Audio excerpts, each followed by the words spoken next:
My name is Morty Tollo, CEO of FastStables. So I run a number of different fintech companies, both in the payment space and in the crypto space. We've been using stablecoins for a number of years internally. We decided, let's release this solution out to all the other small businesses out there. So I think it can really benefit them and save them a lot of money. We pay suppliers, we pay contractors, employees overseas in stablecoins. They get it immediately. It's super quick. We save fees, they save fees. Additionally, we've also received stablecoins as a form of payment. We've been doing it for a number of years. And this year we said, this is a great solution. Why isn't other businesses using this? And we thought, you know what? Let's open it up to everyone else. Most Australian businesses and freelancers don't know what stablecoins are or how to effectively use them. So in Australia, the initial adopters of stablecoins have typically been digital businesses that are, they're doing business overseas. Either their customers or their clients are overseas, and they've gone, hang on, what's an easy way for them to pay me? And they've discovered, you know what? Instead of trying to have a bank account and fiddle around with all these fees, can I use a stablecoin? So that's the early adopters. That was a couple of years ago now. And so these days, what we're seeing is more traditional businesses, exporters to certain jurisdictions like Singapore. They're the ones that are going, hang on, maybe we should look into this stablecoin as well. So a US dollar stablecoin, its value is always $1. It's a digital version of that US dollar. Its prices don't fluctuate like other types of cryptocurrency. This means that you get all the benefits of a US dollar, but also the benefits of it being on the blockchain, instantaneous, verifiable, auditable. That's what a stablecoin is. Stablecoin started as a way many years ago for exchanges to actually be able to settle between each other. And then it started to get some interest from large institutions in the banking world, where they thought maybe this is also a great way for us to settle between each other. And that has now flowed on from the more sort of finance world into the business world, where they're looking at it as, can we use this now to pay each other for goods and services? Because again, it's $1, and so it's like receiving US dollars, but you get all the benefits of that instantaneous traits that a blockchain is capable of. So the banking network is still built on SWIFT. This is a technology and an entity that was developed 50, 60 years ago, and that's still the case today. But the world and technology has moved on. So why shouldn't money and international payments not also move on to what is possible? Instant payments for small businesses is something that has traditionally not been possible.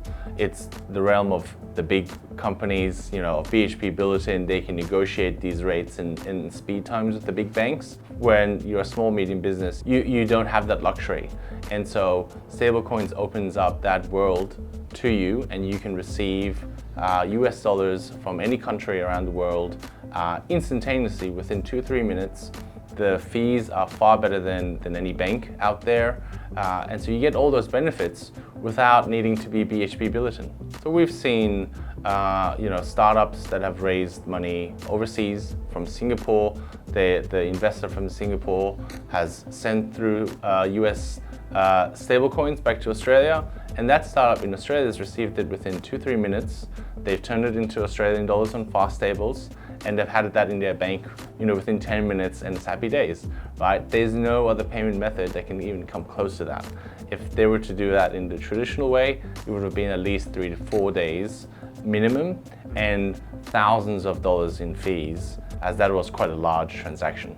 That was a $2 million US transaction from Singapore, and if they had used a big bank, you're looking at 3 to 4% FX markups, so a couple $1,000s in fees. By using FastStables, they reduce those fees by 90%. So Wise and Airwallex, what they do is they set up corresponding bank accounts in certain countries. What that means ultimately though is they're not available in all countries. So that's the limitation there, is it may be okay between Australia and say Singapore, but it may not work for between Australia and say another country that AWallex or Wise or Revolut doesn't support. And I believe those businesses only support, I think between 10 to 20 countries anyway. So there's a limitation. Stablecoins is global. Any country on the planet is supported natively, right? So if they can pay you, you can receive it. So we actually have a client that's a freelancer. They create UX and UI designs, and historically they've asked their client that is based in Dubai, pay me to my Australian account. And that's taken a couple of days for him to receive it. And then he's always wondered, how come it's a little bit less money than what he thought on the calculator would be? And then he asked his client, are you able to use a stablecoin payment to pay me? The client actually said, yeah, no, we do this all the time. We would actually prefer it. We didn't know that you would accept it. And they've moved on to paying him in USDC. He gets that within a couple of minutes. He's only paying 0.25% in fees. So I think it's, like $1 or $2 in fees as opposed to, $50, $60 in fees. So in this way, he's better off. The client, his client is way better off as well. They both save fees, they both save time. So for freelancers, it's a way to give your clients the option to say, if you can, I also accept stablecoins, and if you prefer it, you can pay me in that. And normally that payment method is better for that client as well. They don't need to go, how do I pay this guy in Australian dollars, or how do I do a Swift international transfer? It's simply, what's your wallet address, input wallet address, and it's sent. It comes back to ultimately giving your clients the optionality is, if you want to pay me in stablecoins, I accept stablecoins. Or can I pay you in stablecoins? And if it's a yes, you've got the ability to pay them in stablecoins. And when it comes to the world of business payments, it's all about optionality. There's no one solution that fits everything. It's about being able to have a solution that is catered to that exact client or that exact invoice. With FastStables, you can have that option of stablecoins. Not all clients will want to pay you in stablecoins.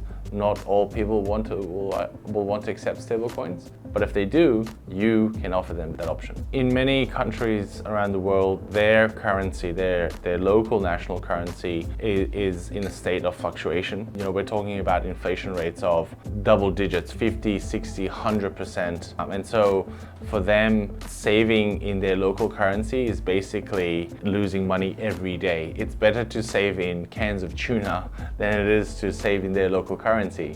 The problem though is it's very hard for the local population to buy US dollars, which is seen as something a bit more stable. Buying gold or other hard assets is also sort of popular as a saving mechanism, but it's hard to ship gold and pay somebody for an invoice, right? There's restrictions on how much US dollars you can buy. Let's say if you're in Argentina, you can't just go to a bank and say, give me 10,000 US dollars. They will say, no, your cap for the month is X amount, and they won't give you the best rate. So the local population, they can actually, they're utilizing US dollar stablecoins because the valuation is still $1 US, but they don't have all those restrictions that comes with it. Argentina, Turkey is another one where the inflation rate has been in the double digits for a couple of years. And so ultimately what that means is, if you had savings 5 years ago that you would like to buy a house, 5 years later, you can't even buy, a used car with it now,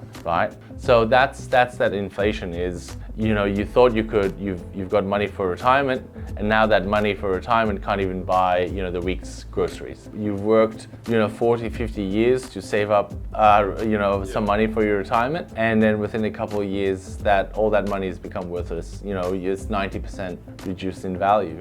So Australia ships a lot of agricultural products. Australian goods are seen as high quality. Australian beef is world renowned, and it gets sold globally to Japan, to Asia, to Europe, and all of those customers that are buying Australian beef ultimately paid Australian farmers in US dollars, right? But Australian farmers don't want US dollars, they want Australian dollars, right?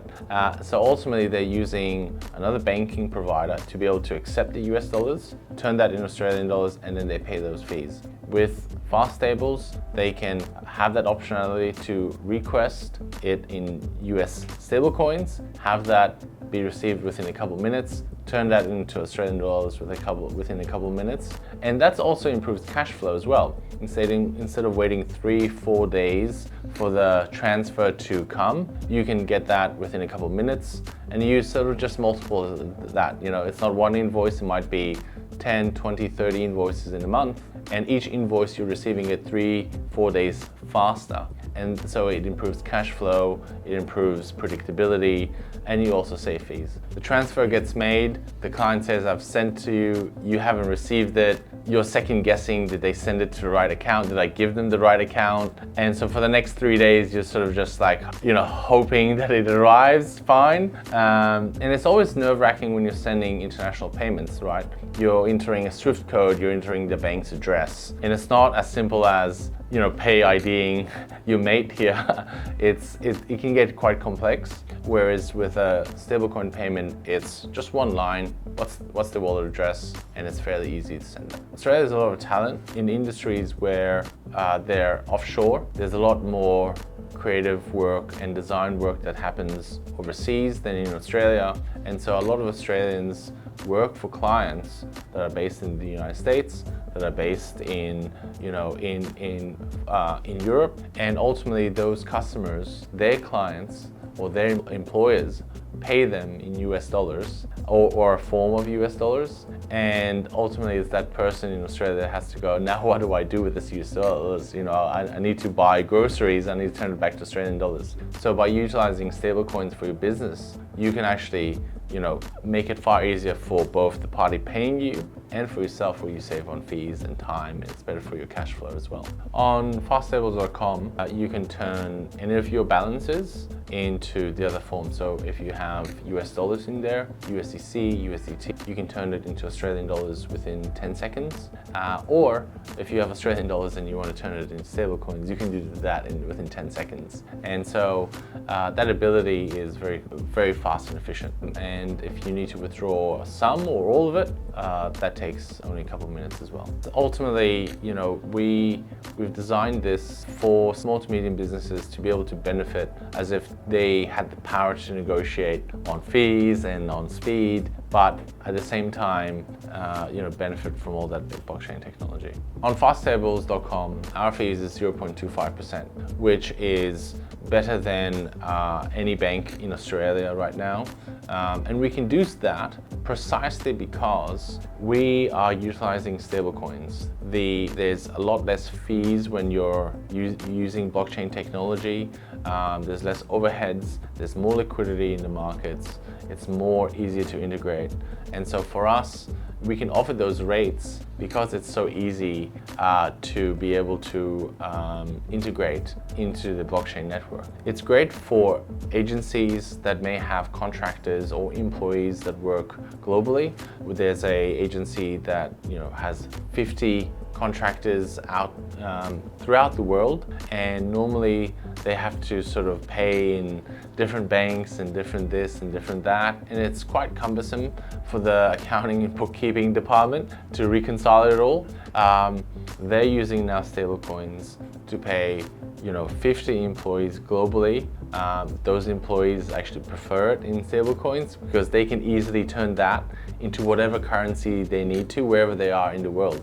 It's very easy. If they're based in Europe, they can turn that, the stablecoin into euros. If they're based in Asia, say the Philippines, they can turn that stablecoins into their own local currency. And so the people actually prefer US stablecoins far more than actually even Australian dollars. Australian dollars, it's for us, it's our national currency, but globally, there's less liquidity when it comes, US dollar is still the king, and if you have US dollars, you can turn it into anything else far easier.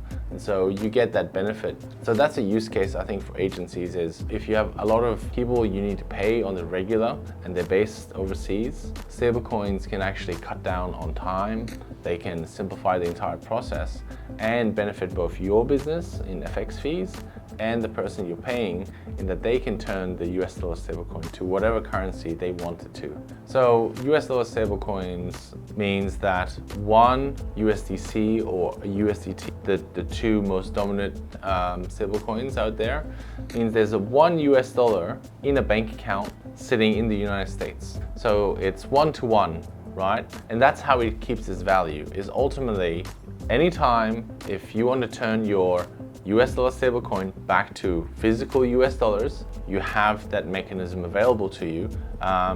Those companies are based in the United States. They're regulated by the Genius Act in the United States. They're audited annually and they comply with a lot of regulations to be able to issue these US dollar stablecoins. They're completely regulated in the United States as it's not some gray market thing.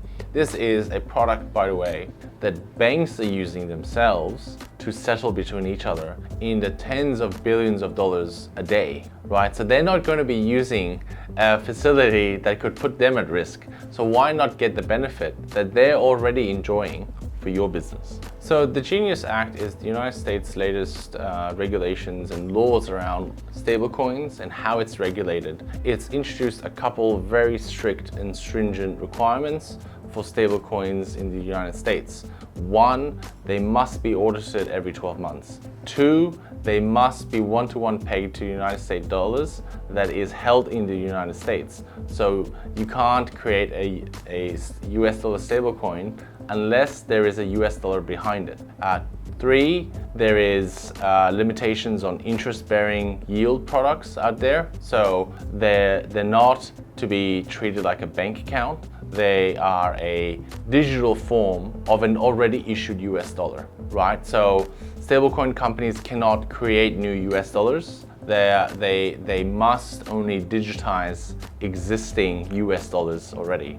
And some of the other requirements is the US dollars must be in the United States. So by doing this, what the United States is doing is it's legitimized the entire sector. It's given the world that security and surety to say US dollar stablecoins are the safest stablecoin out there because they're based and audited and regulated in the United States, and there's a US dollar behind it. So ASIC has introduced draft laws and regulations around Australian dollar stablecoins. These are stablecoins that are issued or available in Australia. There is some similarities with the United States Genius Act, but some key differences. One, ASIC will mandate that the issuer, the company behind the stablecoin, must obtain an Australian financial services license. Two, they need to provide some audits to the government, and that's part of the Australian financial services license anyway. So that's a little bit different though, is they're not mandating that the Australian dollars or the dollars needs to be in Australia, right? The other part of this is they've made it broad, so it's not just Australian dollar stablecoins, it's any stablecoin that is in Australia. So these are some draft laws, but Australia is a little bit behind when it comes to the United States, which is again the reason why US stablecoins is both the biggest and most utilized, because it's already regulated, it's already very clear on how it works, and all those protections that is available. Money started out as trinkets, and then gold, and then eventually dollars that was backed by gold, and then dollars that are no longer backed by gold but by the Federal Reserve, and now we're seeing the digital version of dollars. Because it's so new, we need, these laws are important to both for the public and for the private sector to feel comfortable using, because it's so new. So money is ever evolving, and it's a crucial part of international trade. Why we believe stablecoins is so important is that money has yet to evolve in decades now. It's still using very old technology. By bringing money into the modern world, by digitizing it, you open up entire new sectors, entire new economies. You allow people to buy and sell and trade with each other. You increase the country's GDP, you make it easier to import and export, and you open the entire global economy. And that is why we are trying to establish stablecoins in Australia, is because we don't want Australia to fall behind. We want Australian businesses to be at the leading edge of payment technology. We want them to be able to import and export globally. Australian products are some of the best in the world, both quality, our beef, our poultry, our seafood are world-renowned. Not to mention our wine, even the French buy Australian wine, right? So by improving and giving access to a new type of payment technology, we can help Australian businesses be at the cutting edge and be, some of the world's best companies on the planet. So stablecoins is rapidly growing in markets where their homegrown payments technology is really behind. So obviously it's Latin America, it's Africa, even some parts of Europe.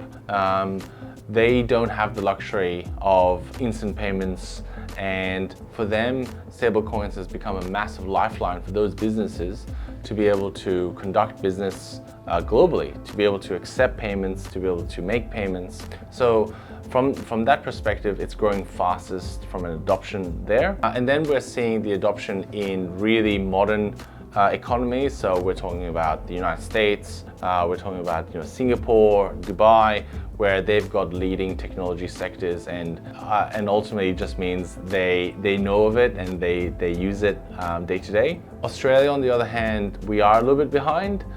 We want to change that. We want to bring it, we want to say, Australia is also one of the leading countries when it comes to stablecoins, but we're not there yet. But we're going to change that, and we're going to make that happen. Many years ago, most merchant facilities were issued by the big four banks, so NAB, Commonwealth, all of that. And then some new providers came about, right? So Stripe and Block, and they brought in some sophisticated merchant facilities, and you could integrate it into your e-commerce sites, and it made the whole payment flow for the customer and for the business so much easier.